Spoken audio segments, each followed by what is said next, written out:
All right, welcome back everybody to Culz Reviews, our first one of 2023, as well as our first one since Silent Hill, I believe, which was a viewer requested one. For this week's episode, we chose Moonage Daydream about David Bowie, because his birthday was January 8th. His when he died was also January 10th. So I guess both anniversaries are coming up here shortly next week. And we figured we'd give you guys something to watch. This is definitely a bit of a different documentary, at least for me personally. I have not seen any other of the Brett Morgan directed films, so this was a first. My name is Keegan. Joining me as usual is Sam. all right. So I guess we'll start off with background.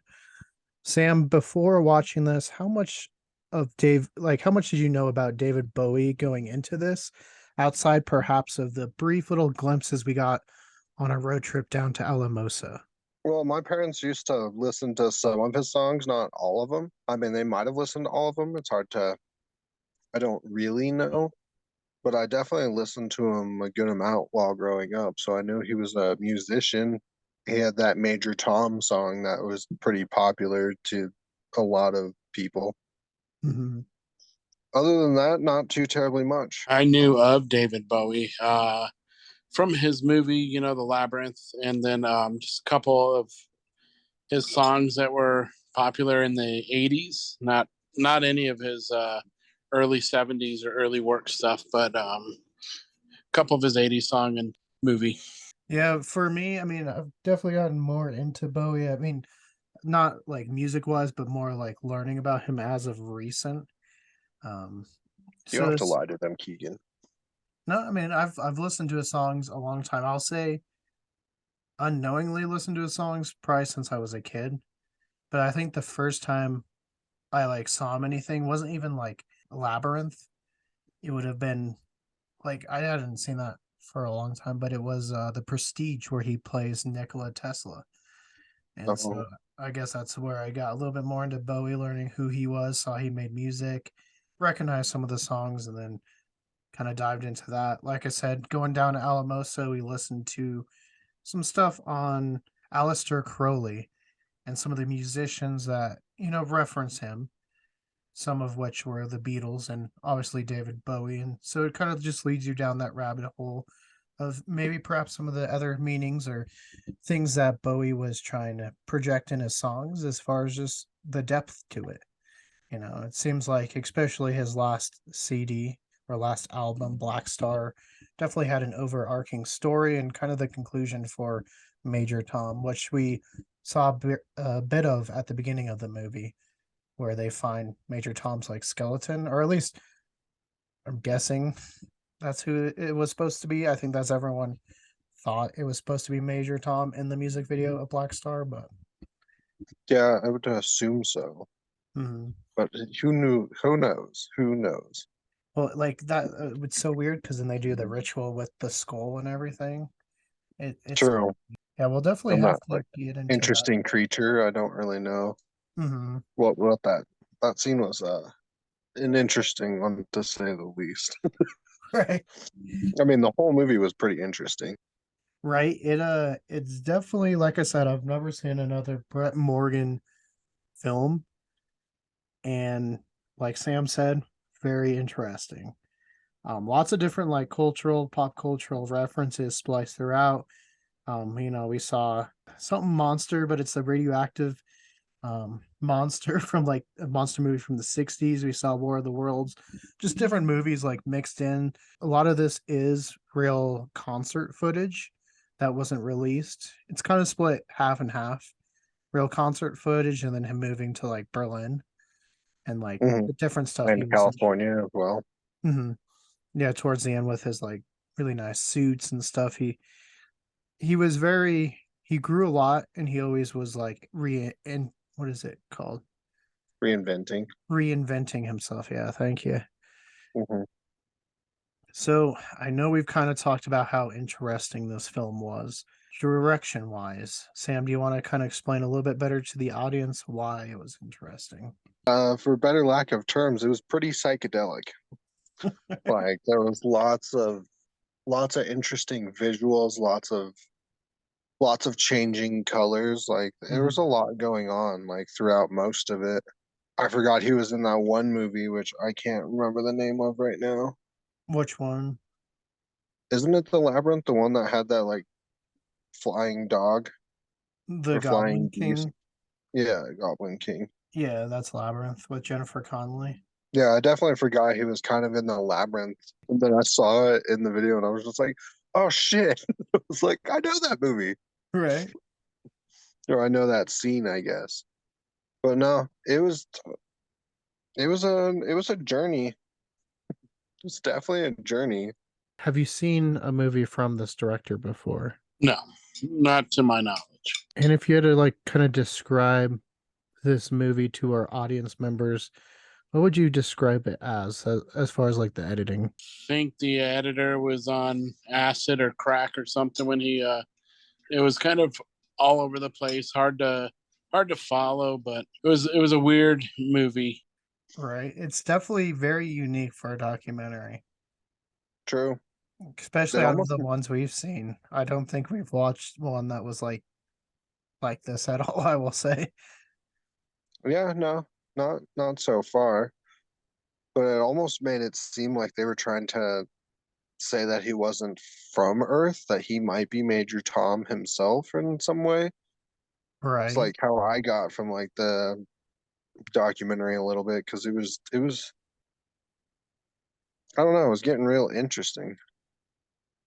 Yeah, there's definitely a lot of I mean, I know a lot of Bowie's songs dealt with space and different things of Oh yeah, that sort, or the occultism, I will say. There's definitely a lot of like old occultism like references or poses, designs and stuff going on through his songs or um album covers, stuff like that. But yeah, it's interesting, and it's interesting you say that because I think it's Suicide Squad. It shows like or Superman's dead, David Bowie and Prince is dead, and it's like, did they go back to their planet? So it's kind of weird that yeah, then this one also has a kind of that reference going on throughout it. was that Suicide Squad? Yeah, I was trying to think. At first I was like maybe it was Justice League, but I'm No, I think it possibly was Suicide Squad because that's when all that did happen. mhm. That's what I was thinking. And it's like right at the beginning like they show that news article and it shows Yeah, like three of them. Like I said, it has Prince and at least I think the third one is Prince, but then it's Superman and David Bowie. And it's like, did they yeah, go back to their planet? And just kind of a weird nod that way too. true. And I don't know, dude. Some of those scenes, like he was like either on something or is just trying to figure out how we do our things. It was very like some of those interviews and like that whole scene where he was in the tub was just like, dude, what is happening right now? I was so confused by it because somebody was explaining to him what like a house feels like, which made me question. I was just like, wait, dude, is this guy from here? Was he? You're just like, how much of this is like pretend and how much of it is real, you know? Right? It's Like, just like, is this an actual scene of him or is this them reenacting something? I didn't follow it too much, and then they threw some different interviews in there, and um, it started with like a really bizarre makeup costume type David Bowie, and through the movie that kind of subsided a little bit, and by the time he was in the 80s he was wearing more suit like and less makeup, and I don't know, it showed some interesting phases, but his early stuff was definitely, I think they called it acid rock. You'd have to be on acid to enjoy it, or get the feeling of the music. It just was so slow type music, and bizarre lyrics and stuff. Bowie's always been interesting. Like I said, I've always liked his songs, but the more you learn about him, the more the story gets more intriguing, I think. No, absolutely, because he was the one that started that whole just like out there with what he does and like just not really caring what people thought. Right. Yeah, he definitely got a lot of flack from a lot of people when he was getting bigger. I mean, we saw that right at the beginning too, where people are like questioning if he was real, a robot, man, woman, whatever. If he And loves his family or something. yeah, Like they were going off on a lot of things. yeah, no, he was definitely trying to think of like a good comparison for like our viewers in today's time. And I don't There think really there's one. isn't. Yeah, there's not someone that's like so scrutinized, I think, right now. And I think maybe a lot of that is with social media. There's not, you can't play like the persona and then go live a separate life, right? Yeah, there's not really an artist that's like, I mean, the only other way would be like Lady Gaga, but that's still not. That artistical costume content, maybe a Lady Gaga type, but for the cult like following, maybe a Taylor Swift, where that huge draw is, where people just like flock to see them. Yeah, I mean, if we're talking just like an artist that kind of has his taste, I will say maybe like Youngblood. Like I I don't know who that is. especially I only found Youngblood because he covered a Bowie song, Life on Mars. Hmm. And he's done like a Mars, but he kind of has that like persona as well, I would say. But I mean, still, I think Bowie's just so hard. You know what? Actually, I know growing up I listened to Bowie because my grandma is a huge Queen fan, and Bowie did Under Pressure with Queen. Oh yeah, that is true. And so 100% I listened to Bowie as a kid. So yeah, there's just certain musicians I think it's hard to like put them in like a category because they're so unique. Like talking about Queen with Freddie Mercury, like his vocal range was just like so dynamic because he was trained at opera and stuff like that. And so Yeah, no, I mean, some of those get put into a genre, but you can't really like keep them there just because of the fact that they do such unique stuff and like it's so different from that genre, so they kind of create their own like newer genre in there. I think he's in his own genre. He is a one of a type personalities. He's very artistic. I mean, there's no doubt about that. I mean, whether you look at his music side of it, his designer artistic, and being a painter type artistic too, kind of hits all three on the head. yeah, and so I guess in that aspect too, maybe this presentation of the documentary works because you really can't put in it in a category as far as like it's not like a straightforward documentary. It's kind of like a music video in a way. Just like I said, cutaways to pop culture, different interviews, or a lot of No, fans. absolutely. I mean, because I with one of my other buddies who we might make some quotes about.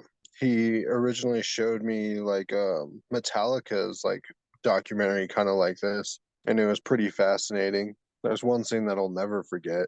It was- What they were just documentary? like, I have one Metallica Through the Never, which isn't a documentary.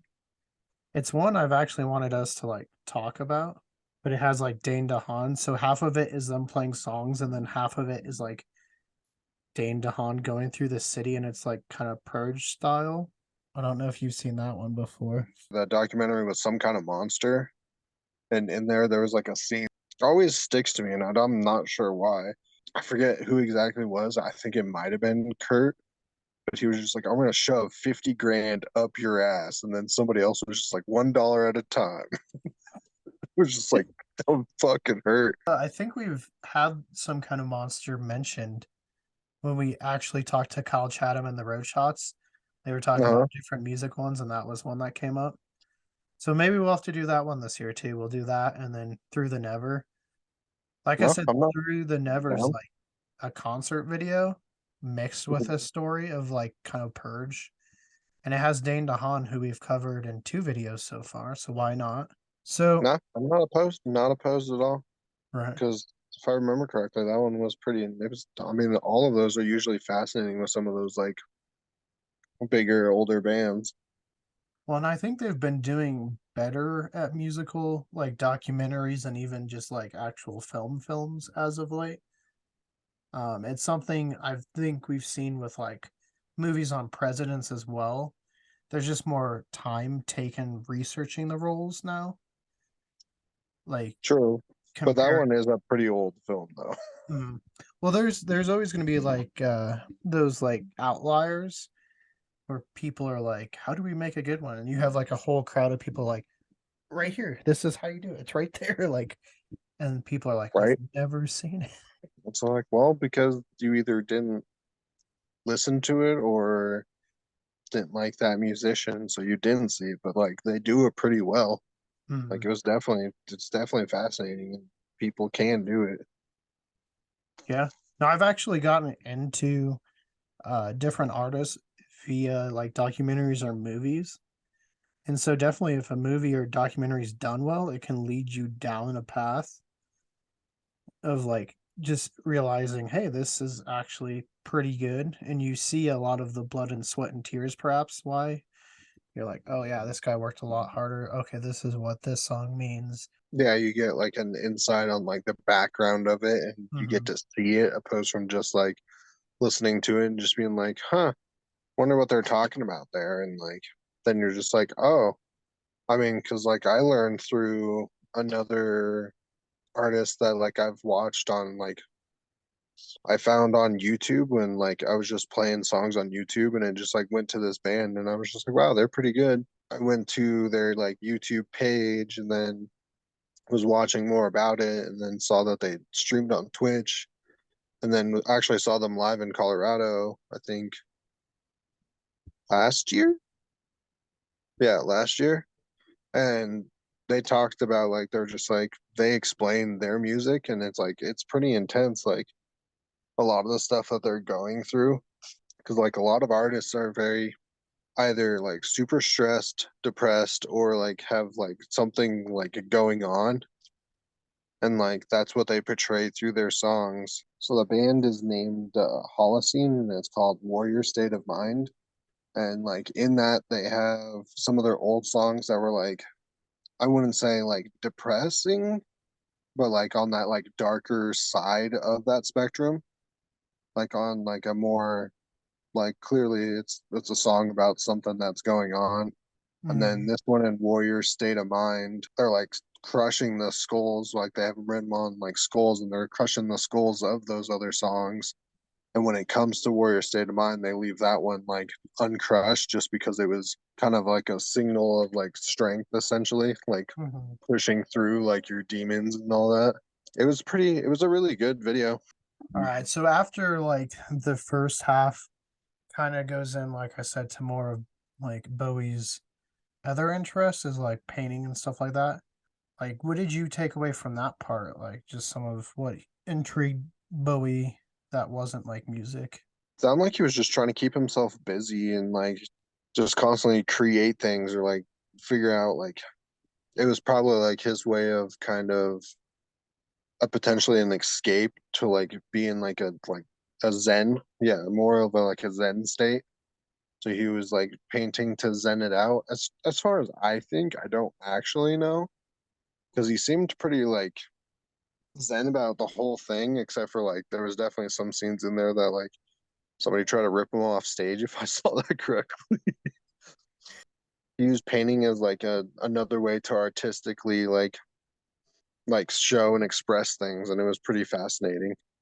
There were some like beautiful shots of like just nothing or like fire, like that would just pop up every like for a brief second.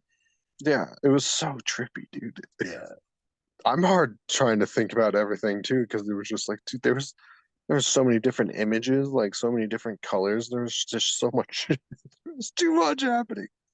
We might have to do a we'll do a part two when we rewatch this. Part two. All right. So now that we've seen it once, we know what because I don't think any of us knew what we were getting into before we watched this.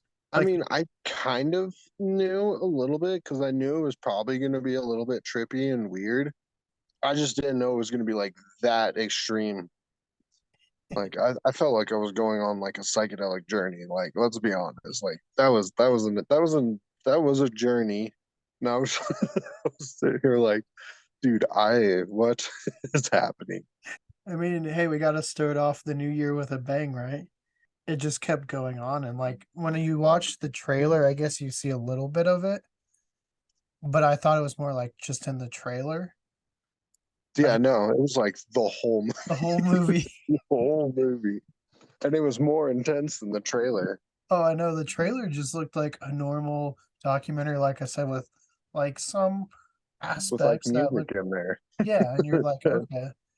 This one was just like, whoa. Like I said, I did not know what I was getting into outside of like it was about David Bowie. Dude, some of the scenes with the crowd was pretty hilarious though too, because they looked like they were on some crazy shit. Or they were just enjoying the music that much. Because I mean, there could be multiple things there. Who knows? Yeah, they're just like filling the music at that point too. But yeah, like how they would cut the crowd to Bowie to like different people, and you just see Bowie like pop up here and there, kind of like Tyler Durden in Fight Club. Hmm.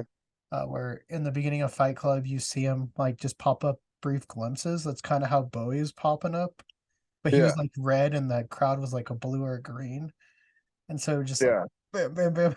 You're just like, what's going on? They're like, oh god. I Yeah, mean, his fans were crazy. There was people crying, not seeing him out back, like they said. big musicians like have those type of fans because like Oh, absolutely. Beatlemania was like crazy. Elvis had some crazy ones. I mean, we've seen even up to today, like people go nuts. I know, like there's Oh, I something don't where, doubt Taylor Swift because yeah, she is definitely like really big nowadays. yeah, and like I guess like She's the she's concert like killing it. sold out in like 10 minutes or something crazy like that. Does it make you want to learn more about David Bowie? I think if I want to learn more about him, kind of like I did with his eye, I might Google some information about him. This one, like I said, gave you some information, but not a lot of information. He seemed like he started what is happening more nowadays, but like didn't for like a little while. But like he was the initial like trigger in like the brain of people to accept like people doing whatever the fuck they want. Yeah, just be creative, you know. I think I that's mean, his whole thing. He has so much different things going on in his mind as far as what he wanted to create. oh Like, dude, he was creating shit. That's he definitely was creating things. well, like Black Star, I think, I mean, it was a secret album, and then he dropped it because he was like dying of cancer. Hmm. And I mean, he has songs where he's like, he knows he's dying and he's writing about that, and it's just, I don't know. It's definitely an album that should be listened to. I mean, true, and like a lot of artists do that is like they create songs in like those dire moments. Like I know Tipper did that as well because like he created the album called Broken Soul Jam, and that's when he was like kind of fighting with cancer, and I think he won it. I'm not too terribly sure, but like he was definitely just like in bed and like bedridden and like was just creating stuff, and like that album was like an intense one. That one was real crazy because Tipper's one of those another one of those artists where like he's in the genre of EDM, but like then he's also his own genre because like the sounds that he does is like not it's not classified as dubstep because dubstep is like a little bit faster. It's not classified as like psychedelic because psychedelic is it just has those like I mean it's more towards that line, but like it's more ambient sounds than like really the heavy like kind of bass that he does. Like it's kind of hard to explain. So, was this a movie that you really enjoyed? No, no. Honestly, I think 30 minutes into it, I had to pause the movie just to see how much time was left. And when you realize you still got like another hour and 40 minutes to go, it's like, oh man, what did I do to myself for tonight? Do you normally like musical biopics or documentaries? Yes, yes, I've enjoyed several of them. The one on Elvis Presley was well done. Elton John and Rocket Man, well done. The Queen documentary was well done for Freddie Mercury. So I mean, there's been several of them out there that were really well done, but this one wasn't really a movie where an actor played him. And it's definitely a few years since he's passed away, which is also kind of interesting how they pieced it all together.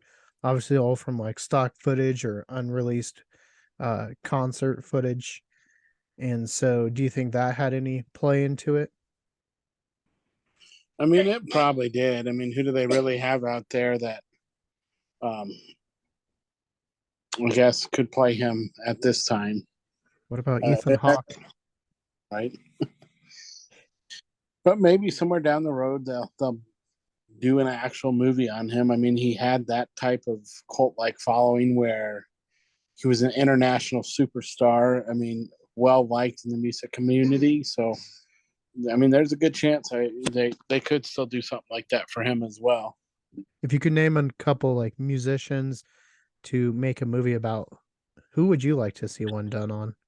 Well, I'm actually kind of excited about the one that's currently coming out now on Whitney, for Whitney Houston. The queen of music, very popular. And then unfortunately, what happened with her and Mr. Brown, and how, he kind of altered her career and life choices. I think it'd be interesting to kind of learn a little bit more about her and, her background. And then eventually, Lady Gaga, what kind of made her who she is today. And So, going for Bowie, like, do you know Bowie more for like his songs or like his movie appearances? I would probably say his movie appearance. Because honestly, like when I thought about it, watching that movie last night, it's like, I don't know that song. I don't know that song. And then once we got to the 80s, all of a sudden there's like, okay, yep, there's that song. And, then he did a couple duets with some other stars. Like I think it was him, and was it Steven Tyler, or was it Mick Jagger? One of the two, where he did, Dancing in the Street. And then Did one with Queen. And then one with Queen, Under Pressure. So until those, but I would say his movies probably stand out most to me. But I think the first like movie that I really saw him in was The Prestige, where he plays Nikola Tesla, which I think would be an interesting comparison, him versus Ethan Hawke. Even though Ethan Hawke has like a whole movie um, about him as Tesla, whereas Bowie's just a bit player, but it does show the contrast between more a theatrical take. But I think Bowie does it pretty well. What about your like final thoughts with the film Moonage Daydream? I mean, like I said, I did learn some stuff from it. It's not, anywhere near like a top movie of mine. There's plenty of other ones I would rather watch again that are on my like worst list than this one. But I mean, watch it if you're a big fan of David Bowie and you want to learn maybe just that little bit more about him. But if you're just a person in general checking out music documentary type things, this one might not be a great one. Would you rate this above like the Area 51 film that we watched? Oh, that's kind of a tough question. I mean, if I were to give this an honest rating, it's probably sitting right at, a 5 to a 6, somewhere right in there. I mean, I try to be a little bit more generous with grades too. Like, if I watched this 2 years ago, this probably would have easily been a 2 or 3. But like I said, when you do step back and you look at it like, okay, well, did I learn something? Yes. And you break it down that way. Was it too long? Yes. So thank you guys for joining us on this Culz Reviews. Personally, it's hard for me to rate it. Maybe a 6, maybe a 7 out of 10. It's unique. It's not going to be everyone's taste, as you can see. At least one of our members, Matt, did not like this movie. But for like me and Sam, we definitely found it really intriguing. We've had quite a bit of conversation about it, and I think at some point we'll come back to this movie, perhaps, and maybe a little bit more of the occult aspect. Been enjoying music, so I think this is not going to be our last stop for music in 2023, but definitely our first stop, being that, like I said at the beginning, Bowie's birthday and when he died, the anniversaries are coming up next week. And so we said, hey, let's check out this new Bowie documentary. If you want to see more Culz reviews, click that link to your left. If you want to see more about us here at Culz Paranormal, click that link to your right. And don't forget to hit that like and give us a subscribe. And let us know, have you seen Moonage Daydream?